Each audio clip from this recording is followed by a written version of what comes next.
The following program contains graphic images that may be disturbing. Parents are advised that these images may not be suitable for young children. We're in the midst of a cosmetic treatment revolution. In fact, nearly 16 million people in the U.S.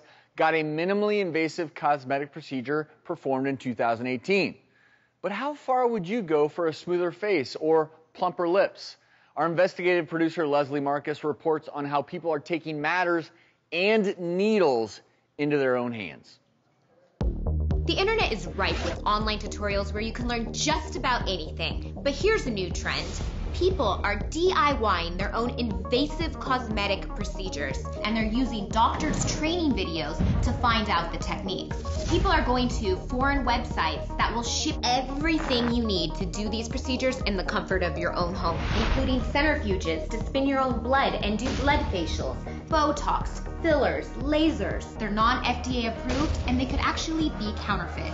You might think that this is just a few people on the fringes that are performing these procedures on themselves, but it's thousands of people. There's a private Facebook group with members that are sharing tips and techniques on how to inject their own faces, perform their own lasers, and do their own blood facials. And they're rooting each other on. In an age where beauty is paramount, is this really as far as people are willing to go? Leslie, thank you for joining us. Leslie, our investigative producer, is revealing more craziness. So talk to us about some of the revelations from this investigation. So there's this new gray area of cosmetic procedures that's popping up. You have stay-at-home moms, you have beauticians, hairstylists. They all want in on this cosmetic procedure pie, if you will. And they're using products like this. So these are big overseas. This one in particular, it's the Hyaluron pen.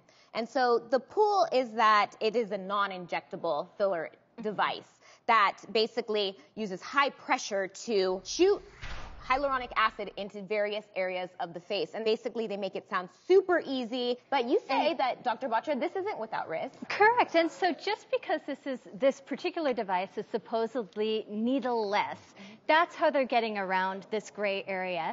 But it is an incredibly high-pressured piston-like device to push this same hyaluronic acid, which certainly we know as a filler can cause bruising, it can cause swelling. You can still put a lot of pressure on those blood vessels, which can offset the blood supply. You see here a photo of tremendous bruising from this.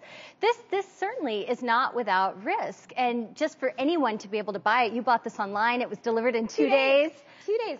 It's crazy to me. And the other thing is, at least when a medical professional buys hyaluronic acid, you know that that actual product is FDA approved. It's been vetted not to be contaminated. It's been vetted that it actually is what it's saying to be. When I went online and I looked at what they even were using with this gun, it wasn't a U.S. product. It was from abroad. Who knows how it's shipped, how it's stored, what you're even getting before you put it in your face with bacteria. Yes. And what if people are reusing these ampules? How do you know? It's not a clean, sterile thing to do, especially because then you're pushing it under the surface of your skin. You're talking about boils and abscesses in that situation. And the trainers actually told me that people will want to have this done because it's less expensive, a little less expensive than going to the doctor to get injection.